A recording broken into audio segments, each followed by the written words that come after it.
And tonight I'm going to be talking about addiction recovery is an inside job. And just to let you know who I am, if you don't already, my name's Ashley Bloxham. I am a addictions therapist. I also specialise in trauma and childhood, and I've also overcame addiction. Definitely the reason why I think I'm qualified to talk about it. And I also have studied it right up to PhD level, and I've been around people who struggled with addiction, so I really understand it, and I'm here to give you all the tips and tricks that I know. So tonight's topic, class, since it's a school of addiction, is around addiction is an inside job.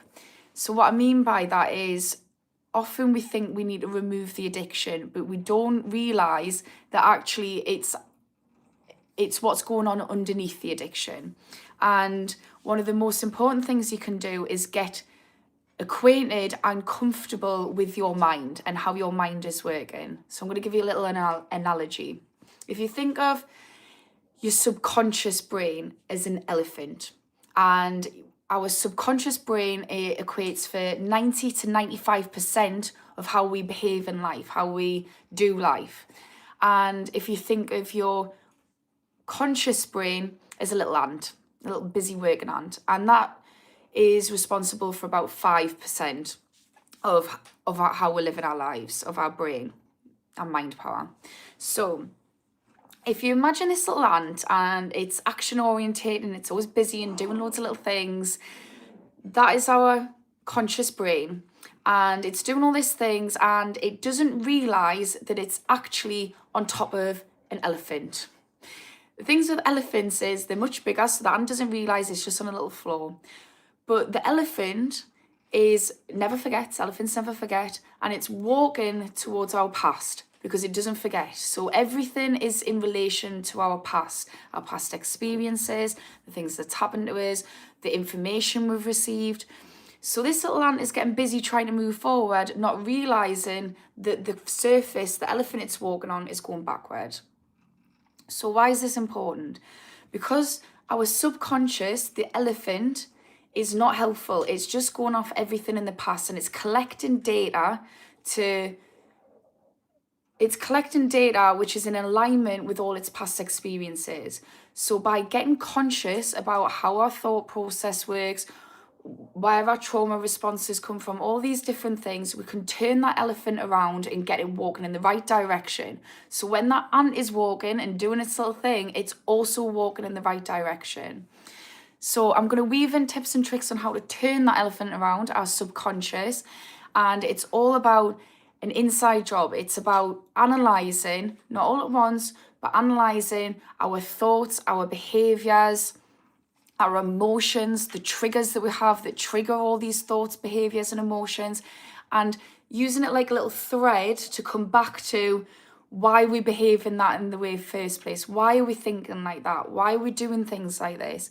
And if we do that, we get to then change, because for the first time we're being conscious about our thoughts, our psyche, our subconscious. And this is what's going to help you with addiction. It's really going to help you because it's going to improve your prefrontal cortex and metacognition, which is impulse control, and the metacognition is the ability to understand yourself. It's thinking about thinking, and this is all going to help you to get over your addiction. Also, you're going to learn to understand yourself, which means you're going to give yourself a little bit more grace for why you're behaving the way you are. Nothing happens out of a vacuum, guys. So I'm going to go through some comments and I'll keep going back to it. Hello everyone, thanks for joining. Hi Chris, how are you doing? Rainy here in Kansas. Let's bring some sunshine. I love that. It's snowing here. So yeah, you lot bring me some sunshine too. Hi everyone who's joined. Hi menu. Homepage, can you please advise on porn addiction? Yeah, absolutely. So I'd say with any addiction, look at why the porn addiction. So addiction tends to serve a purpose. It serves a couple of purposes, but one of them is why you're using it in that moment. So for instance, I used to be addicted to ketamine because it's a sedative. It calms my brain. So what's porn doing for you? Because what we need to be real about, guys, is we're obviously enjoying the addiction. Like, we might shame ourselves for it. We might think, oh, it's morally wrong. We're not meant to. But that's not true. We're obviously enjoying the addiction. We don't enjoy the problems it causes, but we obviously enjoy whatever it is that we're addicted to. And you probably enjoyed it a lot more in the beginning. So think about, in the beginning, why did I latch on to this certain thing? Because if we think about addiction, it's all to do with the dopamine receptors in our brain. And what dopamine does is it drives us towards, makes us pursue pleasure and reward. So there's something about that is particularly pleasurable and rewarded. And I know with porn, you know, there's other things which are pleasurable around it, but there will be some of the reasons. So maybe there was a lack of connection, or maybe you were bored. There'll be something. So try and use that as a way to work out why. And then you can replace it with something that's a better substitute. The other thing is, I'll say, if you're with porn addiction, and any addiction, for anyone who's listening, is don't necessarily think I need to stop the addiction. Just think about, okay, I need to scaffold the addiction. Because if you think of it like, addiction is like having this, like a plate spinning. So you're the pole, you're the rod, and you've got this plate spinning on the top of it. And that plate is life. You're spinning life, and it's holding life up for whatever reason, because you're struggling. And what you need to think about is, okay, what I'm going to do is I'm going to build a stronger infrastructure. So think of it like I'm going to build a table, which is not going to just be one little stem holding it up. It's going to have 4 pillars. It's going to have a lot of different things in my life that I love. And I'm going to have mental wellness. So I love being inside my own mind. I don't sit there thinking I hate being by myself, because I hate myself. That's what that translates at. I look after my body. So I'm intentional about that. I enjoy my food. I enjoy activity. And think about, okay, I've got great connections in my life. So I enjoy my social life, whatever that looks like for you. Mine's certainly changed over different points in my life. And then on top of that, we can think about, okay, strategies to get rid of it. And if we have this table, you can then put the plate, which is life, on top of the table. And it doesn't feel like it's going to drop and collapse and break at any minute.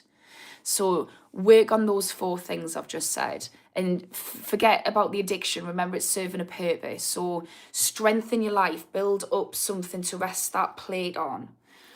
And that can be done in so many different ways. Right. Jack Jones, how you doing? What you saying what to? What is the what about? Is what I want to know. Let us know. High five. I love your accent. Thanks. Little Geordie over here.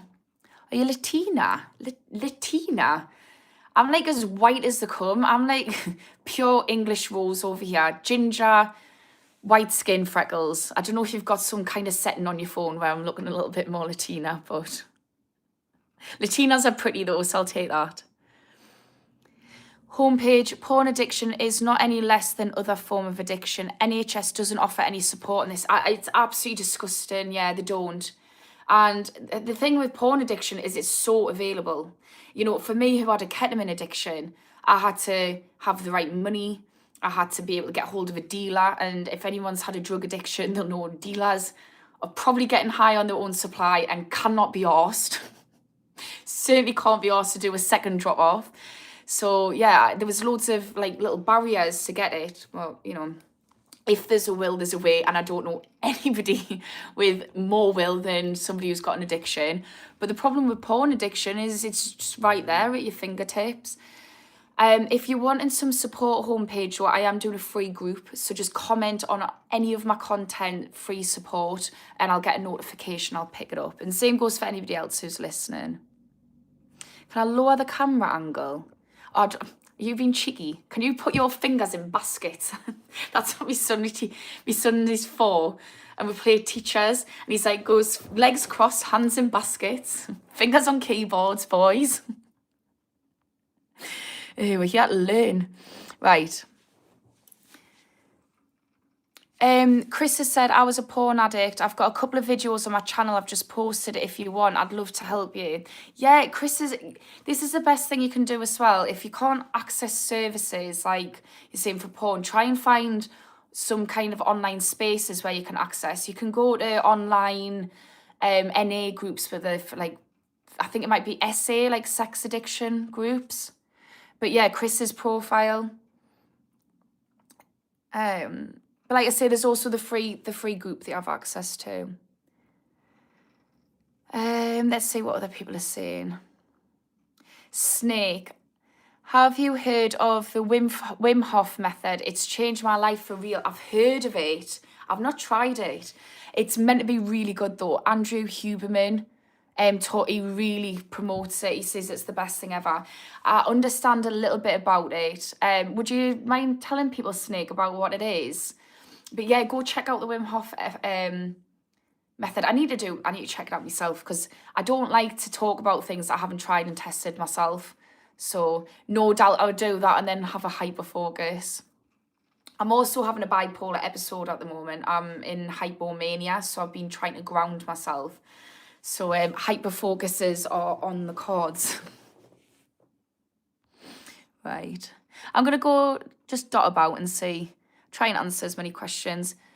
Bishop, hi, are you single? No, I'm not. And I'm also not here, believe it or not, to get a date like I would be on Tinder or Hinge. I think Hinge is better than Tinder.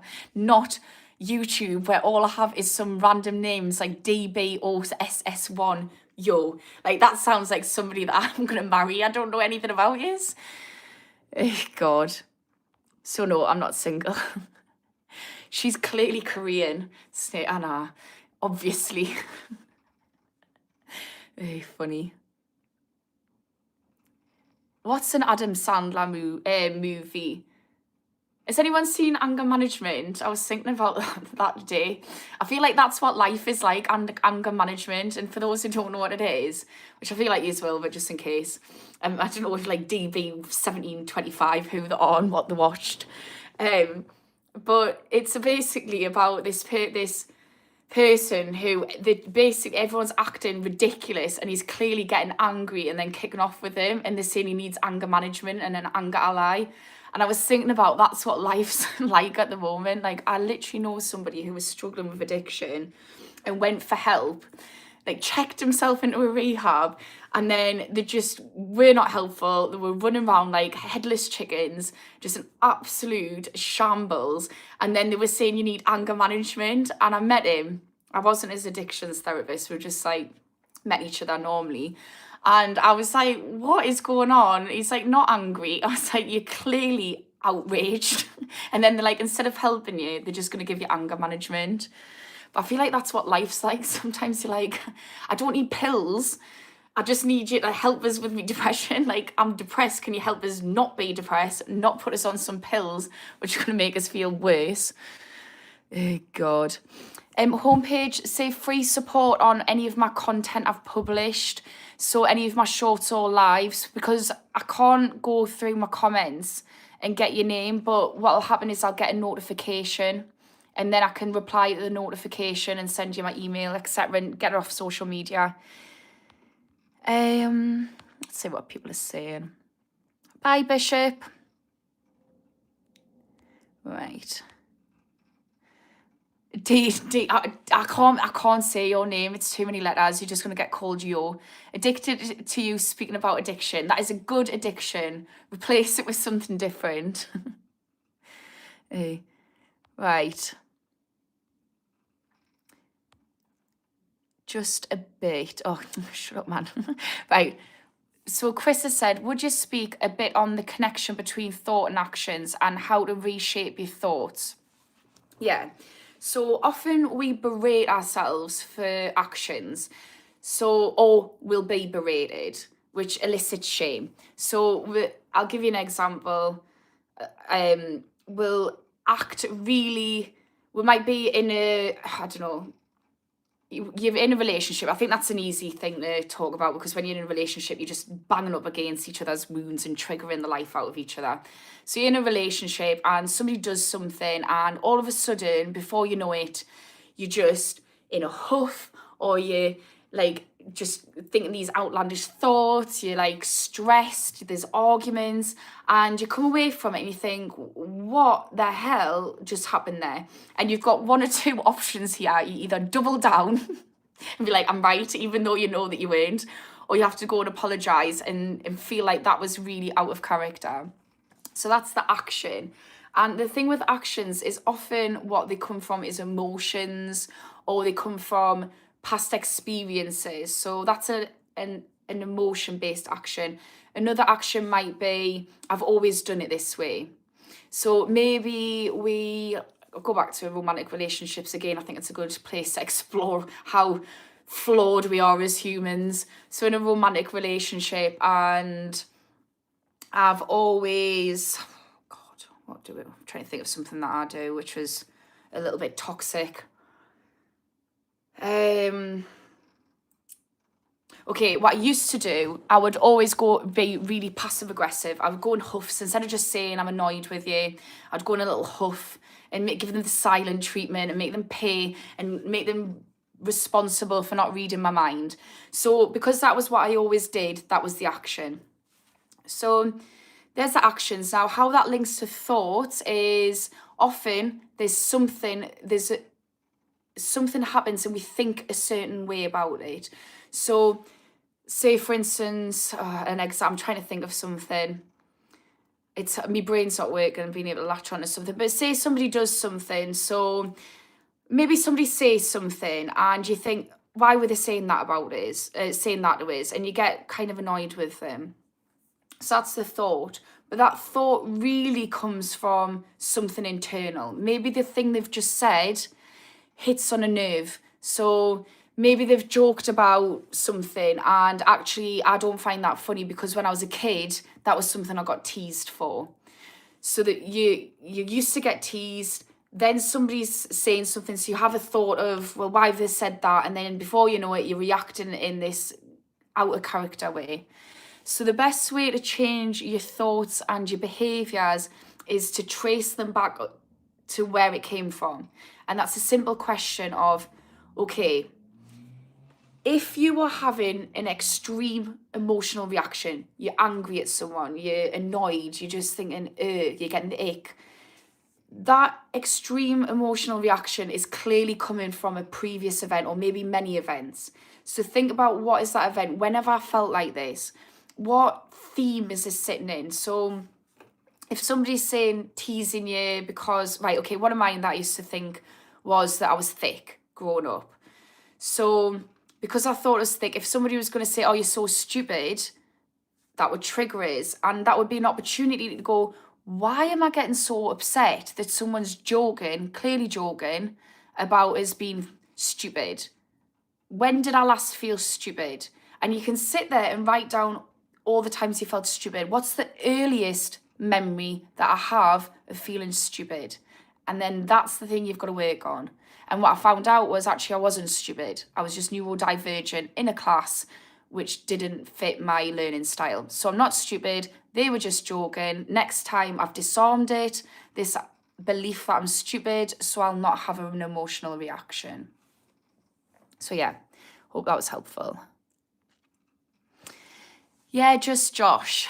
Hello, I'm an addict, alcoholic, 26, 3 times in rehab. Interesting that I came across this channel right now. Hi, Josh. Thanks for sharing that. I am doing a free addiction course, which you are, and one-to-one, which you're more than welcome to join if that's something you're interested in. Just comment on any of my content. Is any of my moderators on? Would you mind just saying, if you need support, just comment on my content and I'll pin it. But yeah, I'll get a notification. I can get back to you.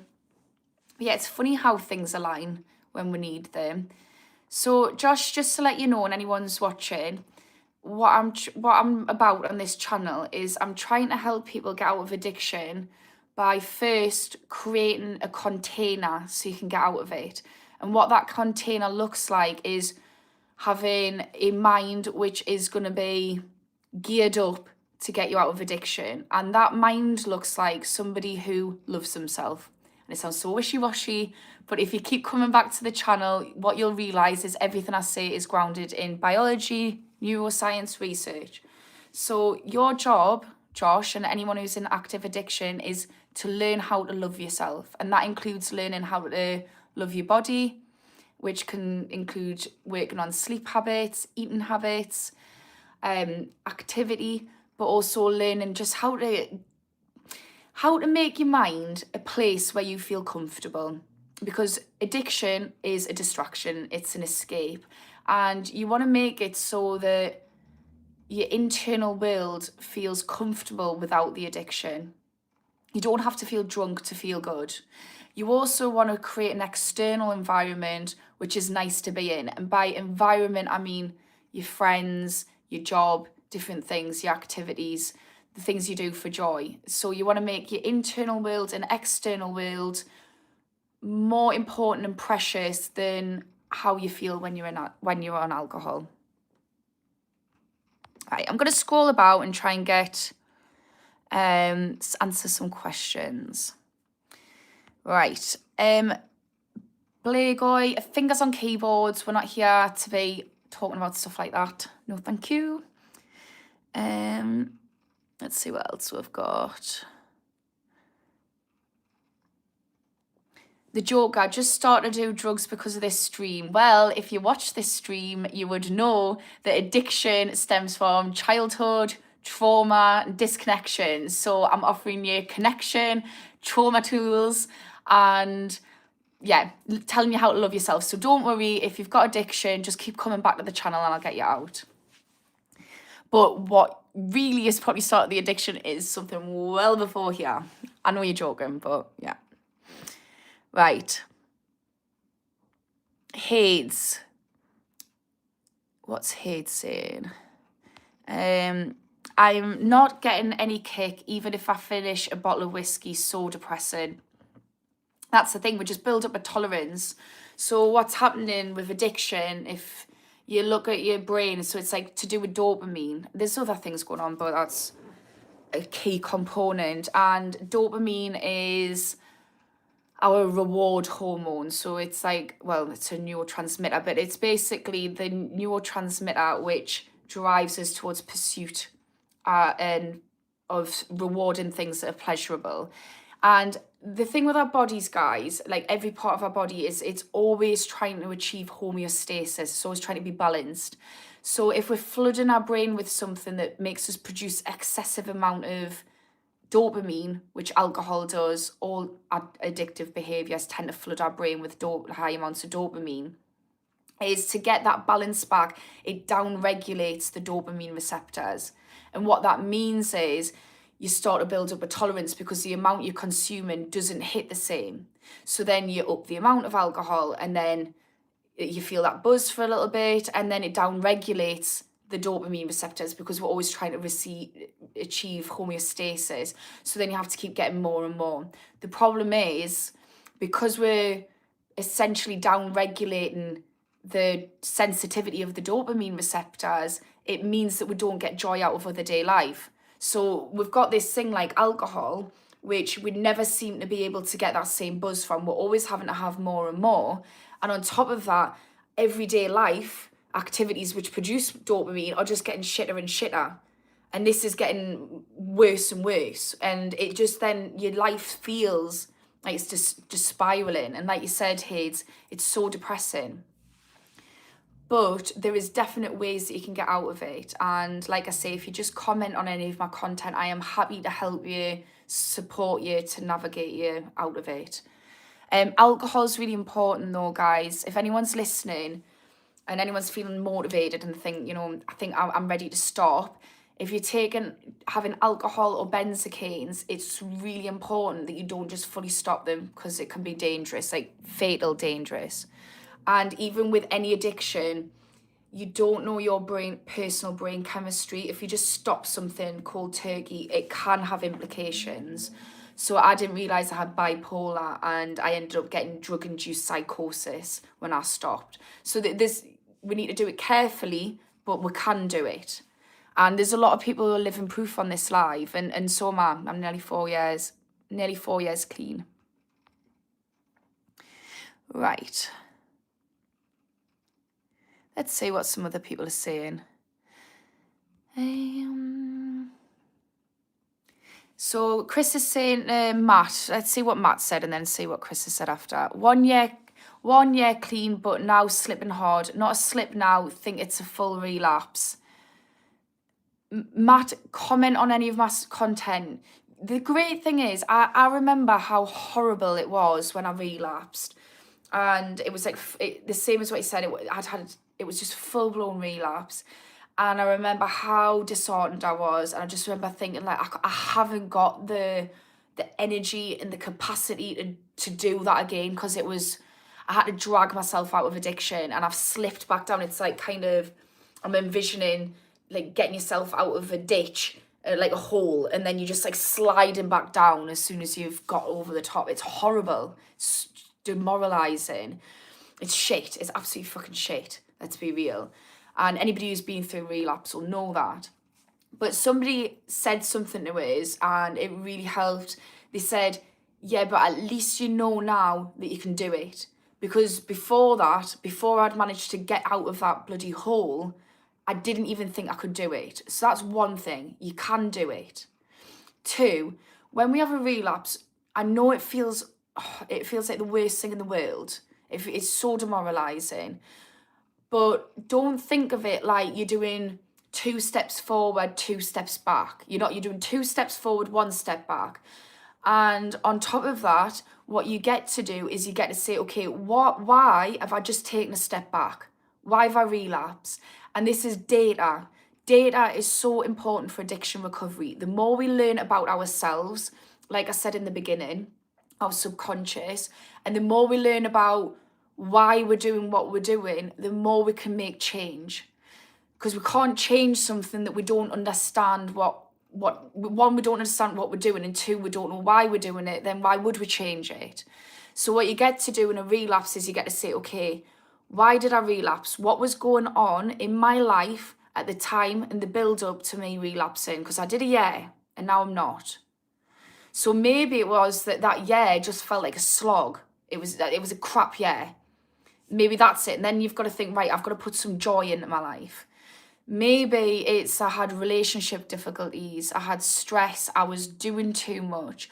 Or maybe I spent time with some certain friends or something. There'll be some key information there. And that information can help you next time to avoid making a mistake. Because it sharpens you. So you haven't relapsed, you've sharpened your self-awareness, providing you do the work to get aware. And then if you want some additional support to get you out of that hole again and make it a little bit easier than last time, comment on any of my content and I'll try my best to support you. Andy loves bacon. What is the biggest key to breaking the cycle? Getting to know yourself without blame. So everything we do, going back to the beginning of the analogy that I did about the elephant being our subconscious, everything that we do is based off our past experiences. So we collect data and that drives how we're behaving and how we're thinking and what we believe about the world and about ourselves. And Dr. Chatterjee said something which was really good in his book. He said, he was framing it in the way, if there's somebody in front of you who's just been an absolute like knobhead, let's call a spade, let's call a knob. Do you know what I mean? So you've got this person who's just been an absolute prick and you just can't stand them. And he said, think of that person and say, if I was them, I would behave and do exactly what they're doing, because I would have had exactly the same experiences, the exact same environment as what they've got, because everything leads us to where we are. So if we start to get conscious about why we are the way we are, because like, look, I've looked at myself and been like, quite toxic, not cool, not somebody I would be friends with, but you know, yeah, what are. So get conscious about it and then start to think about, okay, I'm just enacting cycles. I'm enacting the cycles from the previous generations because that's been passed through. My parents raised me the way they were raised and through the lens that they created through life. So acting in accordance to cycles, like generational cycles. I'm acting in accordance to society, expectations, oppression. So give yourself grace and say, no wonder I act and behave and feel the way I do. No wonders I'm in this cycle. Like there was no way in hell I would have been any different and done any different than what I've done.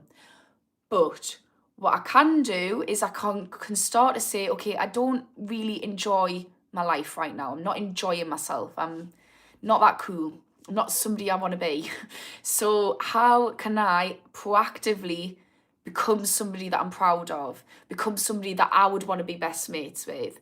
And that's through giving yourself grace for being where you are and all the future mistakes you're going to make, and just working out how am I going to get there through self-help, through therapies, through podcast,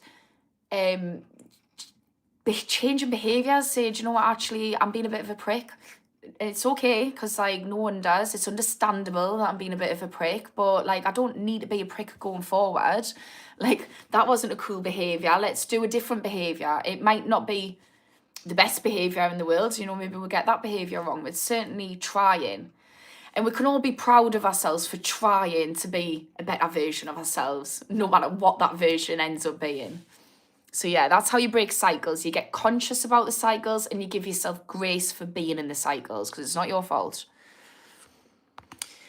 Right, Sacred Howling Wolf, how you doing? Nice to see you again. When we talk about relapse and recovery and say relapse is part of recovery, we're typically referring to relapsing anywhere from 6 to 9 months. Yeah, it is part of recovery. It's really hard to get out of addiction. But I've known people as well, not this isn't like a lot of people, but I've known somebody who's been sober and then they've had a really crap life situation happen, and then they've relapsed like years down the line, and you would never think they would have. And it was because they lent into their old defense mechanism, because the circumstances that they were living in were really difficult. So then what we can do is start to say, okay, how can I make this circumstance a bit more bearable? Hi Duncan, the English gent, how you doing? It's always lush seeing people come back.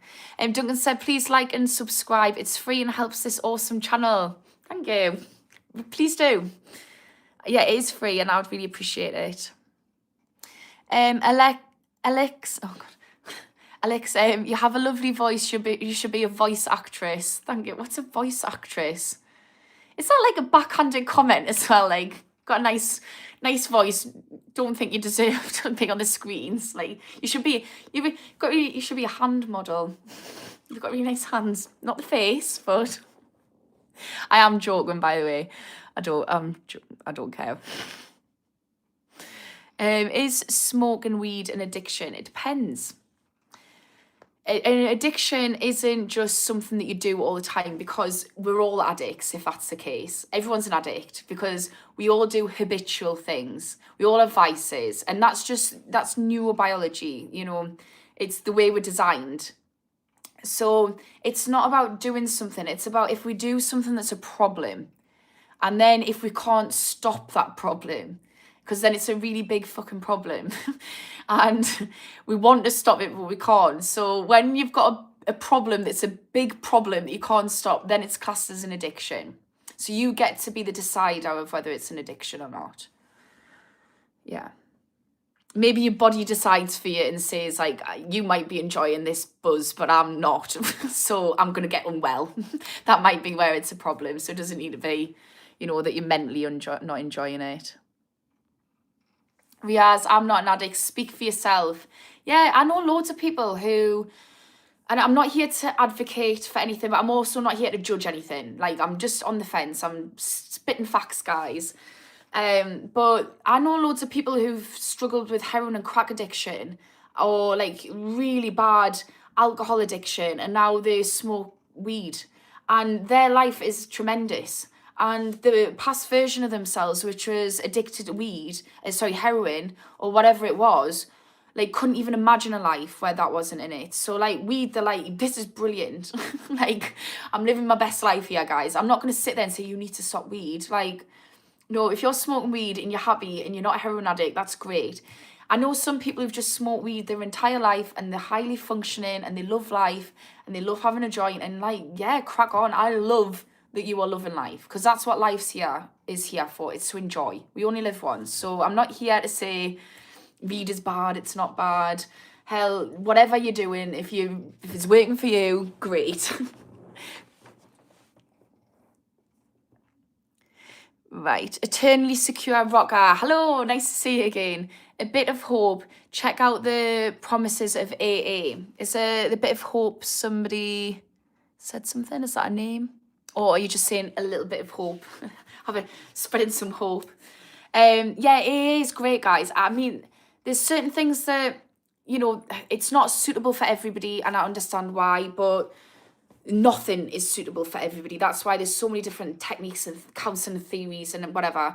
But what AA is amazing for, hands down, no arguments, is it is a group of people who have been through what you're going through or are going through what you're going through, and there's no judgment, and there's loads of inspiration and loads of motivation, and there's a strategy, like 12 steps. If we have a strategy to get out of addiction, that is so much more better than just say, I'm just going to stop. When that just feels like, well, horrible. Like, we might want to stop, but the reality of it is just, no thank you, please. I'm just going to go get a buzz so that I forget about this whole stopping thing, and I can just pick it up tomorrow when I hate myself and I'm full of shame. So yeah, it's really good. I also offer an alternative model to what AA, NA, it's not religious based, and you're welcome to join that as well. But just find out what works for you. But the key thing is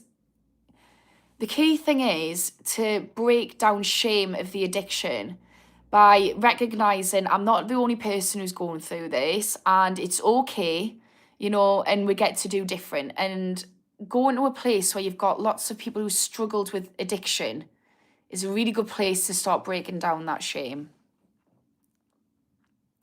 Duncan, safe zone here, no judgment. This channel looks for you to strive to be the best version of yourself. Oh, I felt like crying then. So true. That is exactly what I want. Isn't that what everybody wants? So just be a person that they're proud of, who lives a happy life. And I think sometimes we think, to be proud of myself, I need to not make mistakes. And I think actually we just need to be proud of the fact that we're just humans and nobody has a fucking clue what we're doing. And do you know what it is? I'm still here, showing up every day, trying to do, and that is something to be proud of. But let's get some tools and tricks so that we can get a life that is brilliant. Everybody just deserves to live a happy, healthy life. And I think the thing that really makes me sad about addiction is it's almost like we're treat like with this like germ, like this horrible thing that is doing this horrible thing, and nobody gets it, and it's horrible, because actually the people with addiction are some of the people who are struggling the most in society. And I just want you to sit here and say, like, no, you're doing the best you can. Like, give yourself some slack. Let's give you some tips to get you on track. So yeah, that's what made us emotional. I really do, honestly, there's nothing more heartbreaking than being an addict. So I'm here for you guys. There's other people who are here for you as well. So I get loads of regulars who come on who've overcame addiction, and they all support everyone in the group, and I love it.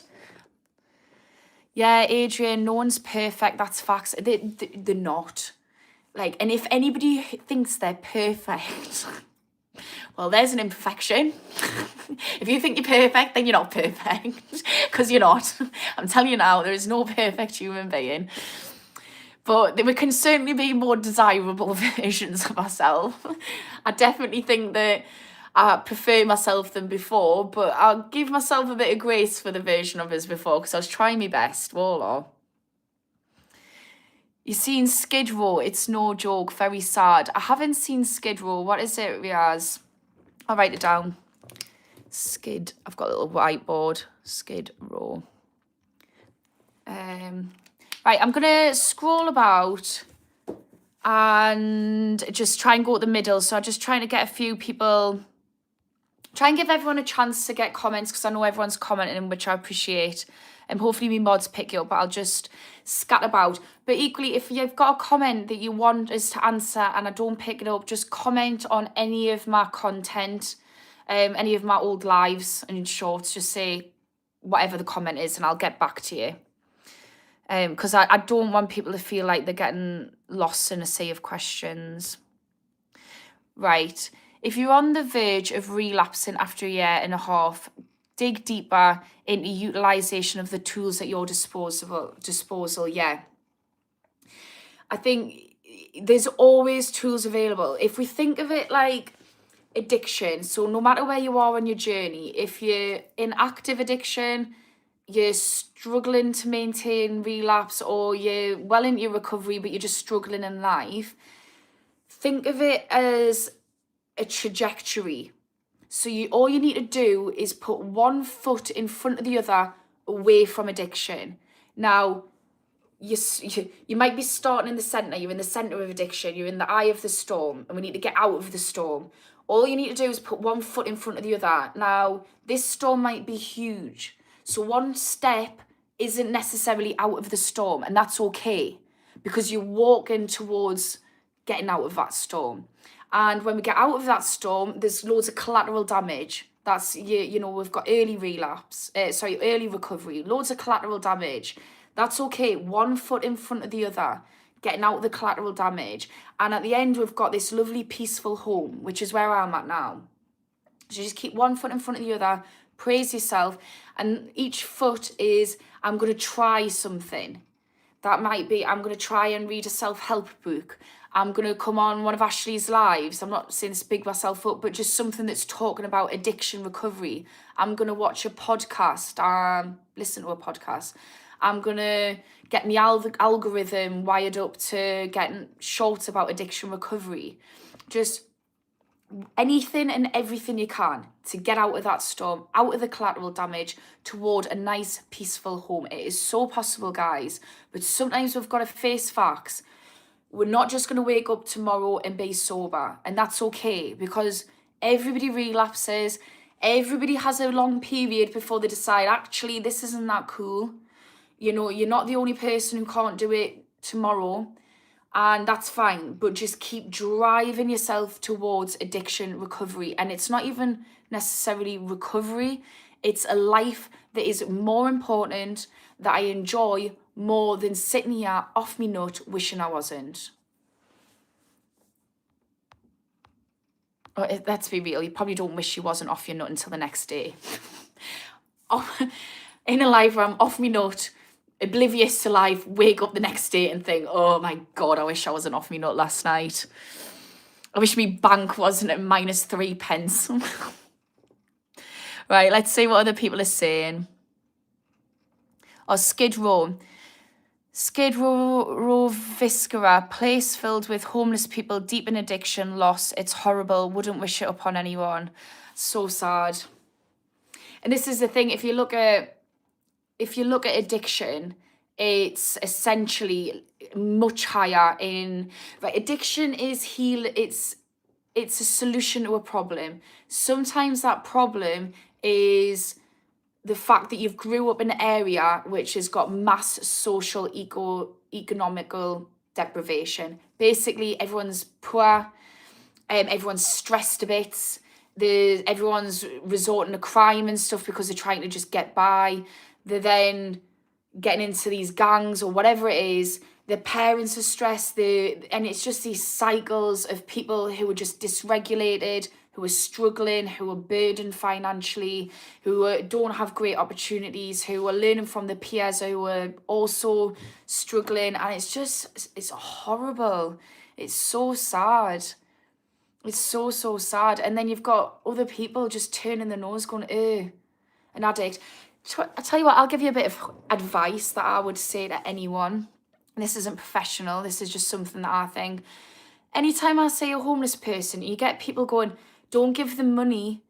Don't give them money. They'll spend it on drugs. Buy them a sandwich. Now, as somebody who's been a drug addict, I couldn't give a fuck about a Greggs sandwich. Don't bother. I don't want a pasty. I don't want a sandwich. I want money for drugs. If you're going to give us connection and time and make us feel like a lovely human being, I'll take that any day. If you can't be bothered or you don't have the time available to sit and talk to us and treat us like a human being, give us some money for drugs, please. So yeah, it's just so sad, and no wonders why they're on drugs. And if I'm passing someone who's homeless, I'll always give them money for drugs. So I'm like, fair play to you. So sad. Right.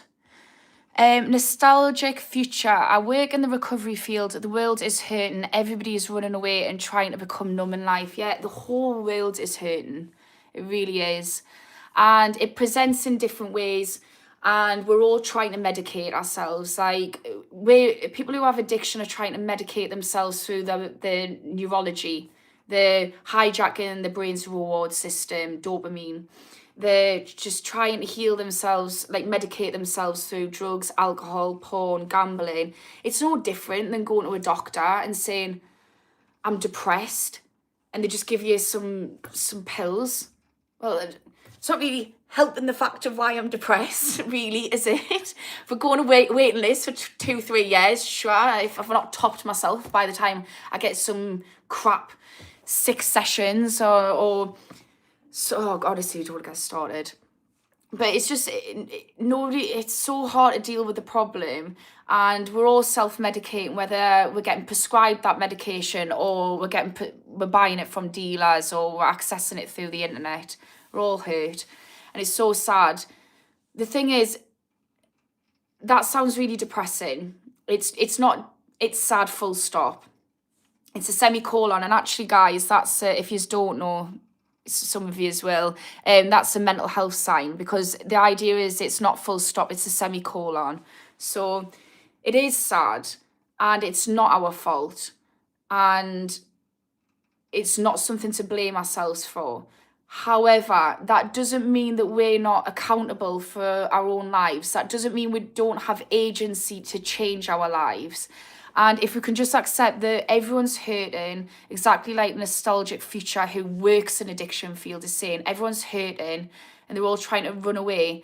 If you say, okay, it's understandable that I'm hurting and everyone's hurting and we're all medicating ourselves, whether we're prescribed it by a GP or not, which is the difference between it being acceptable or not, or controlled or not.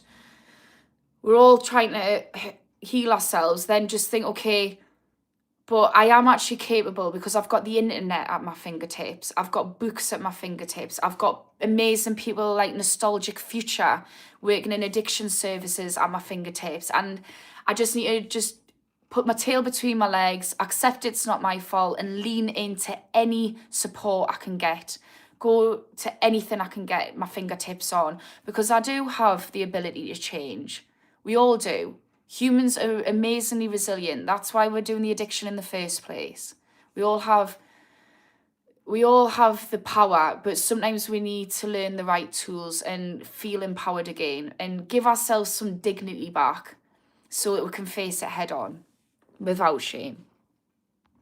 Start getting a bit passionate today. I'm actually going through a bipolar episode, guys. I'm hypomanic, so I'm getting a bit preachy, but I'm also been regulating myself really well today because I'm not on any antipsychotics. But my thoughts are getting a bit carried away, so bear with. Adrian, I see people addicted to food. This little kid by me, he is so addicted to food. He will even steal to keep eating. He's only in secondary school now, been going on for 4 years. The parents just makes it bad. Oh, Adrian, do you know what I felt? I love being real on here because I try to be open and honest so that it gives everybody else permission. Because if I've got 2 degrees in counselling. Like, if anyone's going to be a perfect human being, it should be me, and I am far from it. So I'm going to be real. When I read that, I felt so much guilt because my son is addicted to sweets, and it's so my fault. When I was really struggling with my mental health, I got put on antipsychotics, and they were just turned us into a zombie. And it was so hard to be present with my child So he used to ask for sweets and I just used to give him them all the time. And now he really struggles with sweets and I'm having to try and undo what I did because I took the easy route. To be fair to myself, and I give myself grace always, you know, it wasn't my fault I was struggling with mental health and a single parent, but yeah, I fully get it. The kids are getting addicted to their phones and sweets, and it's the parents. But what I will say as a parent who's got a child who's addicted to sweets and his phone, if I cannot look after myself to max capacity, I'm certainly not going to be able to look after a child. And every parent who is failing their kid by not being able to be present or emotionally regulated or whatever feels so much guilt. So I feel so sorry for the kids who are getting, you know, grown up with addictions, and that's going to cause them shame and and I feel so sorry for the parents who are sitting there thinking this is my fault. And realistically, it's exactly what Nostalgic Future said. Everybody's hurting, and it's so crap. Yeah. Oh, it made us want to cry a little bit. All the mums and the kids out there, it's hard. It's a hard world we're living in. It really is. It really is. I feel like crying a little bit still. Let that pass. Whew. Right, I'm gonna have a little drink.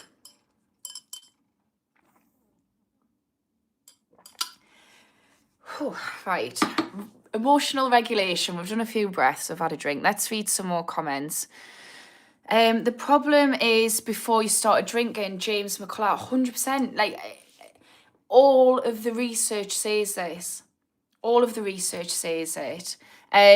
We've got somebody who's addictions worker in here, and I bet every single person you see, it's stemming from something else. They've pretty much said it in a comment.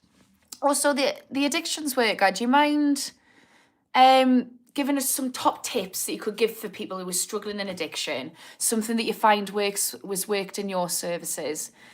And anyone who's in recovery, can you do the same? If you're commenting, let us know some things which have worked for you so we can just pass it forward. Because, like, recovering addicts and people working, you know, on the ground are the exact people who I'm attracting, and I'm also attracting people who are struggling with addiction. So my dream for this channel is that we'll have the recovery veterans, and there's secure works in the mental health fields. So we've got the professionals and the recovery vets to help the people in the comments who are struggling, because they're the best people to help you guys. Right, let's see. I'm going to scroll to the middle again because I try to give everyone a fair chance.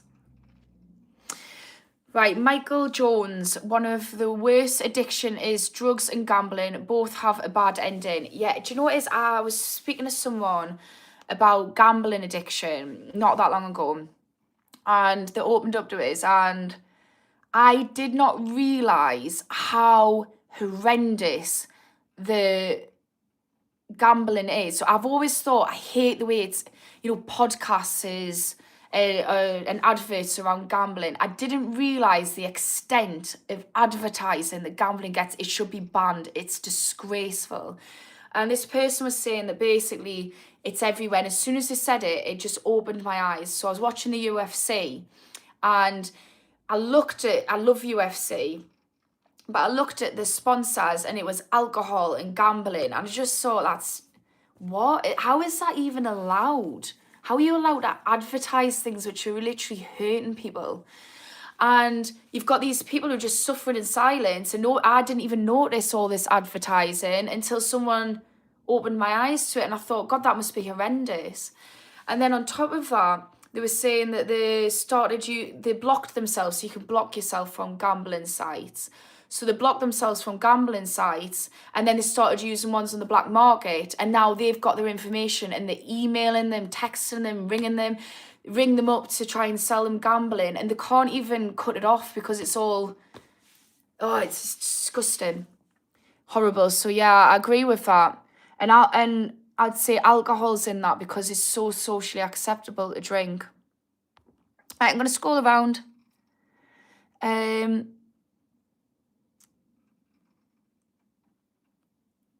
Right, so Chris is one of our brilliant mods, I call him Christian Chris, but you're not even a Christian, but he's Faith. So I think Faith can be really helpful for addiction recovery as well.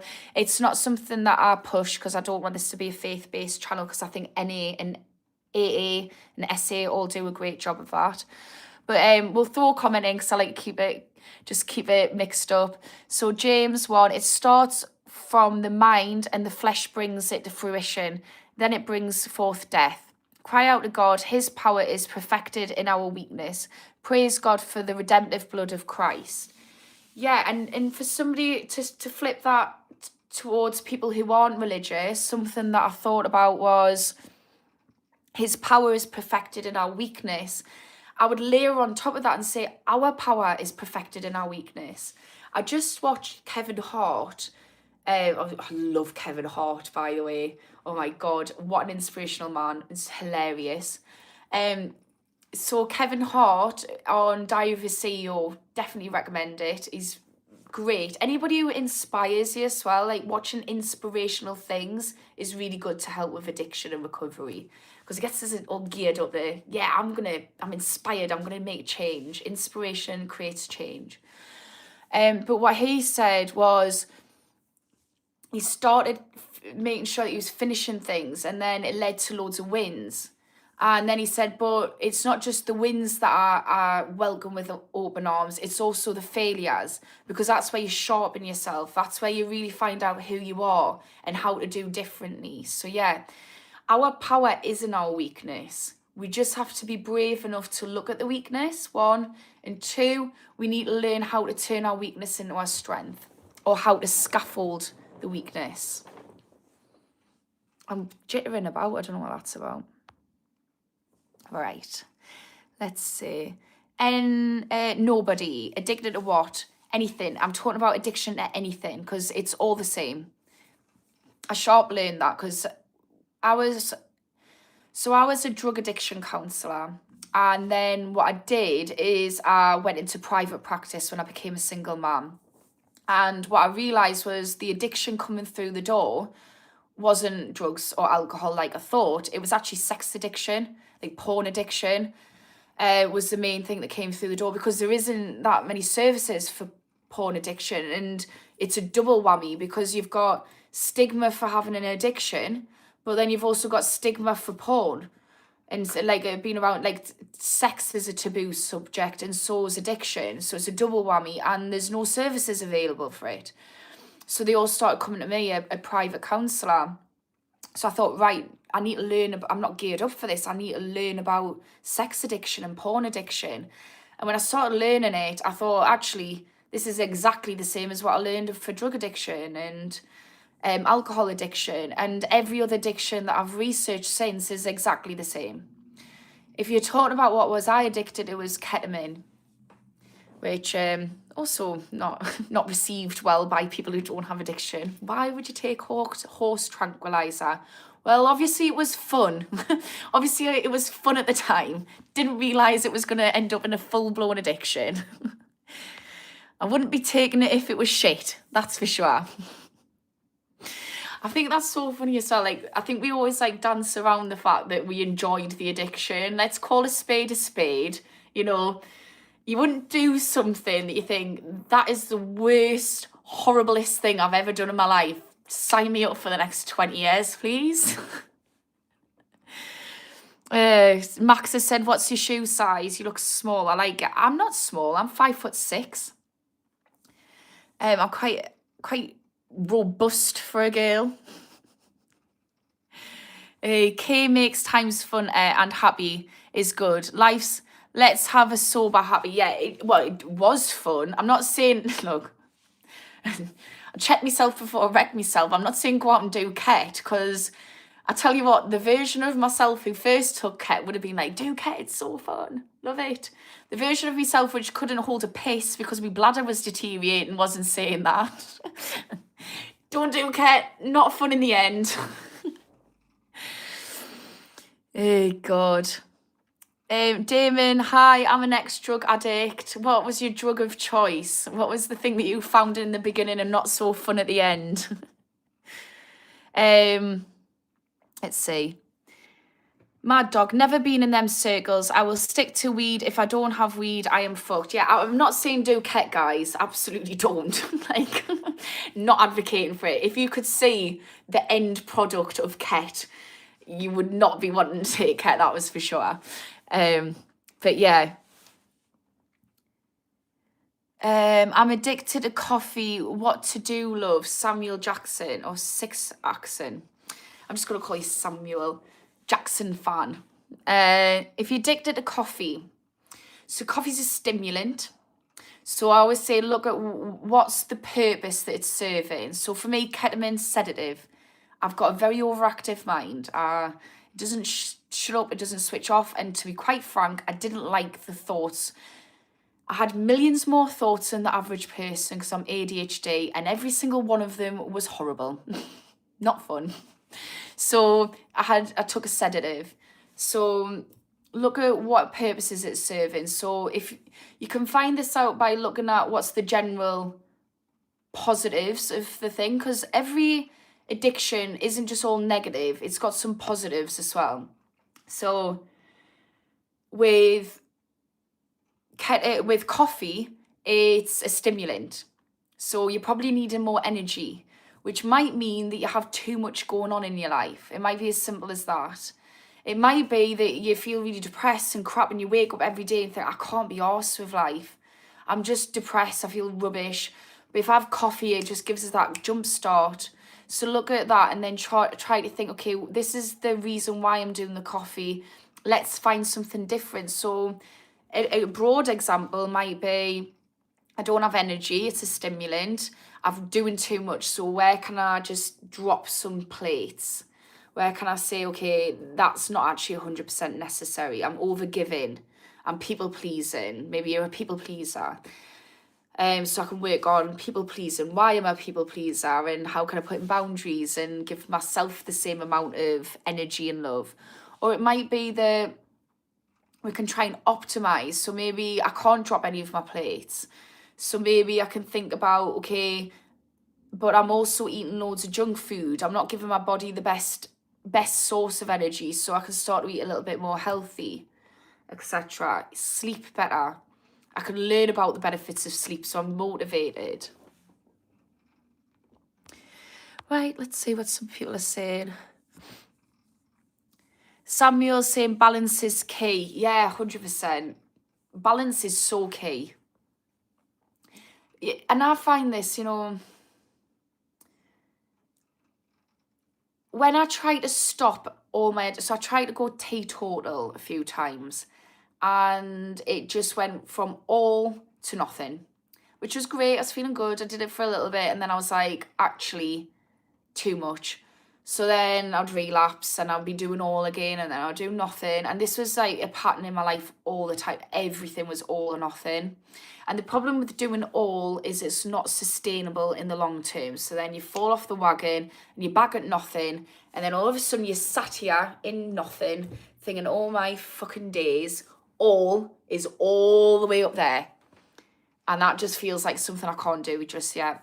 So balance is key. So instead of going teetotal, I just tackled the worst thing at the time. And then just slowly but surely got to where I wanted to be. Like sugar, for me, I eat incredibly well. Like impeccable, actually. But I've just got my friend to drop off a bag of white buttons on the way over to mine because I know that if I don't have any nice treats, I'm going to fall off the wagon. So yeah.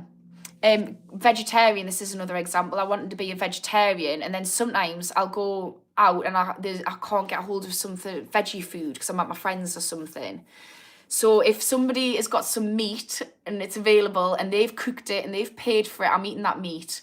Because if not, I fell off the wagon where I'm like, okay, I've given up. I've had a burger. I might as well not be veggie anymore. Or I was trying to be vegan and I felt like, well, I've got no joys in my life. I like cheese. So yeah, just balance.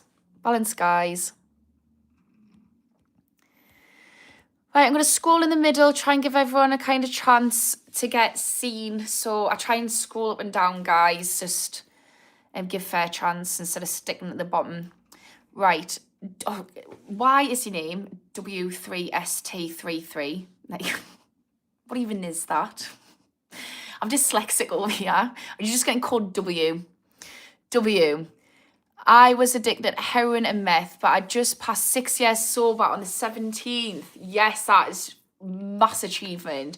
I don't think people, no, I was going to say, I don't think people realise how hard it is to get off heroin and meth. I think people probably have an idea that it's hard to get off heroin, but I've watched my best friend get off it. And to get off methadone, something that she wasn't even getting anything out of, it was just to get her off the heroin. Like, I was watching me best friend going cold turkey pretty much, like just rattling, and because when they drop it down, you get, oh, it's horrible, honestly. And she was doing it every 2 weeks, a drop, and she was barely recovered from the last one, and she was so adamant to get off it that then 2 weeks later she'll go through it and her bones were hurting, she was shaking. Oh, I've never seen someone such a warrior, honestly. And then she'd finally get over it and she'd go for her next drop. And the problem with meth is when you go down, so you start off, and I don't know the percentage, but say 100 milligram, and you go down. The problem is the lower you go down, the bigger the drop feels. So you're dropping the same amount. So you might be dropping 5 mils. Again, I don't know because I've never done it. But say you're dropping 5 mils. When you start getting to the bottom and you're going from like 10 mils, I think it was 2 mils she was dropping actually. So 10 to 8 mils, you're getting closer and closer to having nothing in your system. And so the closer to the finish line you get, the harder it hits you, the worse the effects are. I've never seen anyone in my life go through what she went through, and it was just, I've never felt so much empathy and awe for somebody at one time. So yeah, like some boy W. And what's your top tip you'd give to someone? Mr. You're just getting called Mr. Mr. My friends in treatment said they went back to heroin because of methadone was harder to get off of. Yeah, I fully believe it. And do you know what, another reason? So I don't want to say too much of my friend's story. It's her story. But another reason that she relapsed once, and I'm not going to go into details, but basically the top and bottom of why she relapsed was because she was a heroin addict. She stopped being a heroin addict, and everyone in her life still treated her like she was a heroin addict. They're still treating her like a heroin addict. And then her life was just shit. There was loads of different things. That's her story. And she got to a point where she thought, fuck it. And she went back to heroin. And this is why it's so important that, look, we can't, a lot of people in addiction recovery has probably experienced somebody shaming them, somebody not understanding it, somebody still treating them like an addict. Like, hell, people thought in my family that I was still an addict, even though I was 2 years sober. They thought I was still an addict, and the only reason why they found out that I wasn't an addict and now believe is because I got sectioned. And the first thing they did when I got into hospital, admitted to hospital for trying to take my own life, was because, this was psychosis, by the way, not because I was suicidal, was because they did a drugs test and it came up that I had no drugs in my system, apart from my ADHD tablets. And that was the first time they believed I was an addict. And I was picking up on that energy every time I was around them. So yeah, it's really hard. But one thing that we can do, we can't control how other people see us, because unfortunately, it's not their fault. Like, society just gears up. Even AA, once an addict, always an addict. Hi, my name's Ashley and I'm an addict. No, I'm not. Been sober for 2-3 years. Like, don't take that away from us. I'm not getting against AA and NA. If you've watched my channel, I got so much praise for them. But the problem, if we can't change how people view addiction, because that's just infused in a societal level. There's stigma around it. But what we can do is we can choose how we view to see addiction, and we can give ourselves grace for having addiction, and that certainly helped me. Oh, I'm going off on tangents, guys. Look, I'm in a hypomanic episode at the moment, and I'm doing my best to manage it. But I haven't got another person in front of us to regulate us and bring the conversation down. So I hope it's not too intense for you. But if anyone has bipolar, they'll know that hypomania is quite intense. Duncan, I heard that methadone program has low success rate. Used to work within an NHS GP service. Great when you see recovery and improvement. Yeah, I think that makes sense. I don't know the statistics around that, so thanks for sharing, Duncan. Like I say, I've watched someone go through it and I've never seen anyone more gunning for life than this person.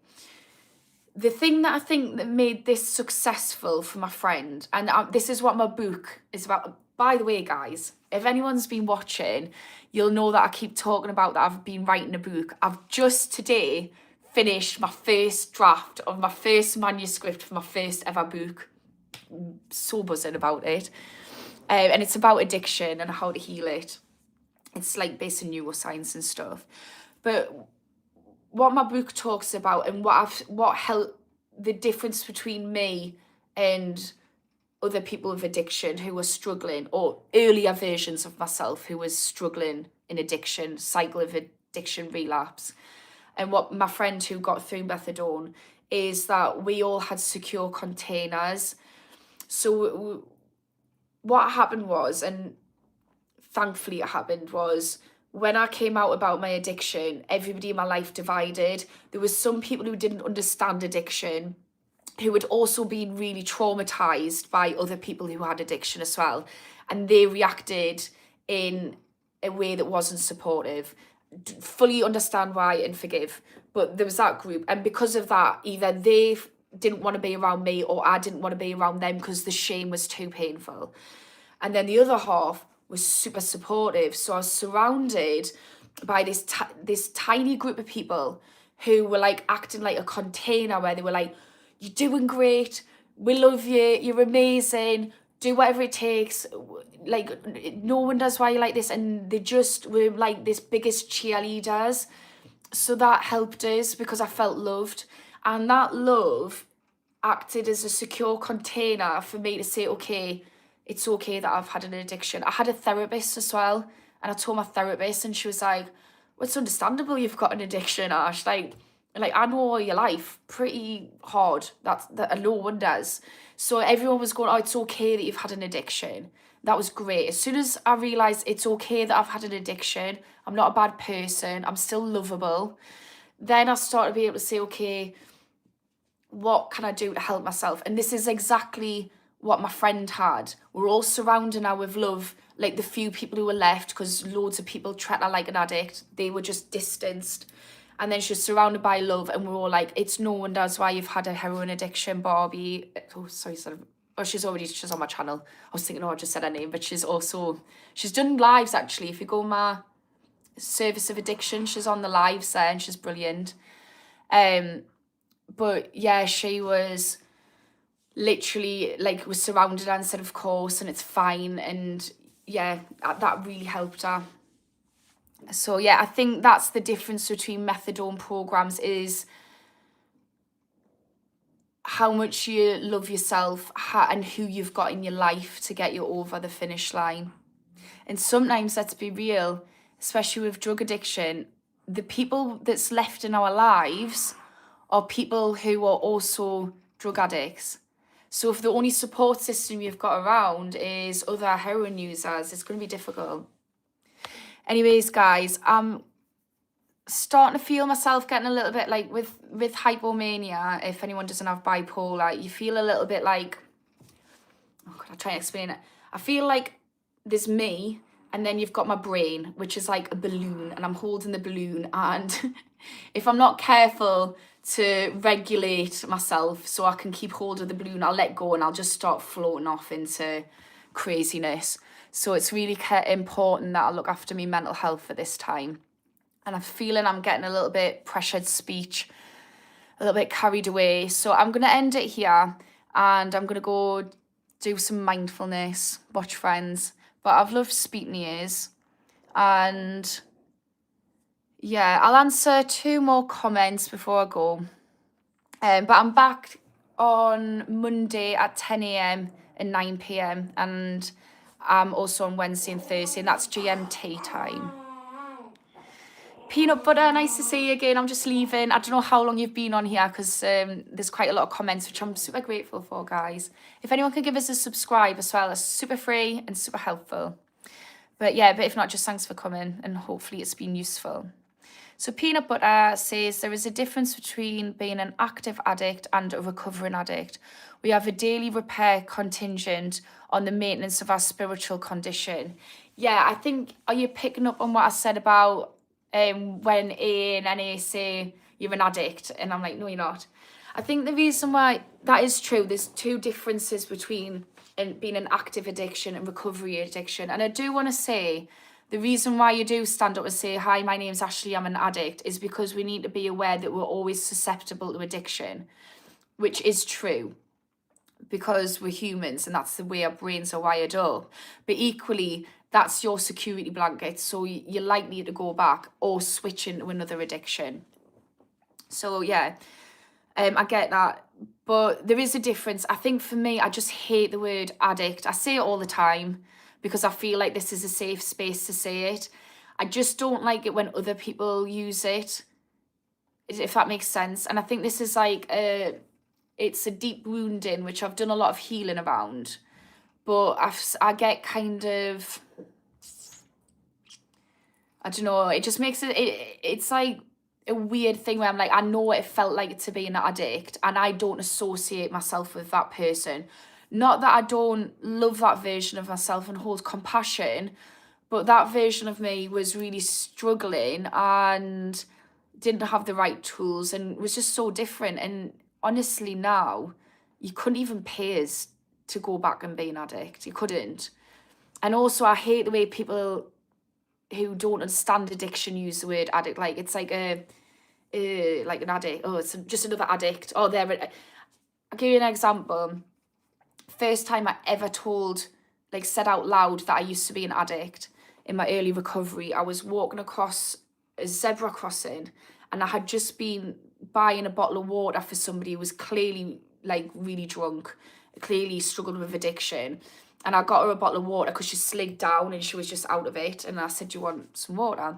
Anyways, I was just chatting to her and whatever. And then I went on my way and I was crossing a zebra crossing. And this woman came up to us and she went, oh, she's just a local addict. I wouldn't talk to her.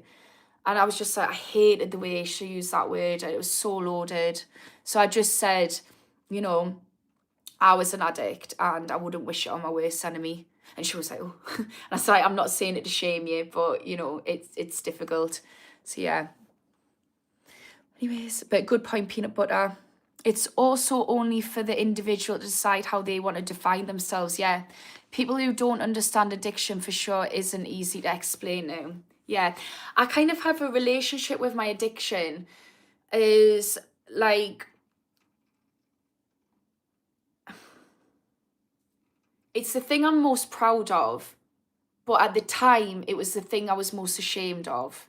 Now I've managed to turn that into pride because when I've realised, okay, this is the reason why I had my addiction, and actually I was trying my best to deal with some really quite heavy crap underneath. So that's why. So I've been able to forgive myself.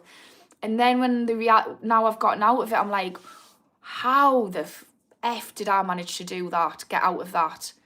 And how did I manage to function on it? And even like the shame around being a mom, like how did I manage to be a mom on it? Like, wow, what a woman that woman was. But I'm going to go now because, like I said, need to pay attention to my mental health, especially during hypomania. So, yeah, I was going to look at... what did you used to put your ketamine? Oh, I'm not even reading that. Howie, what you doing, man? Yeah, for sure. I'm grateful to be a recovering alcoholic. The drive, it keeps me up to improve and not backstep 100%. You've done that and you get to a certain point, you're like, like you can't help but feel proud of yourself as long as you're around like-minded people giving you permission to be proud of yourself. That's what I'd say. And that's where AA and NA is brilliant, because essentially, you know, I will say, when you're standing up in front of other people who struggle with addiction and saying, my name's Ashley, I'm an addict, and everyone's welcoming you with open arms, it's brilliant, a brilliant feeling, because you're like, oh God, it's okay. It's okay. We've all been there. We've all been there in this room, and that's great. And then you get inspired by other people, and you're like, oh, maybe I can be inspiring. Anyways, I'm gonna go. Oh, thanks, Wayne, for saying that I'm such a nice person. I appreciate that. It's nice to be nice. Right, on that note, see you later, and if anyone's available on Monday, I'll see you then. If not, thanks everyone. If you could give us a subscribe, that would be helpful. Bye.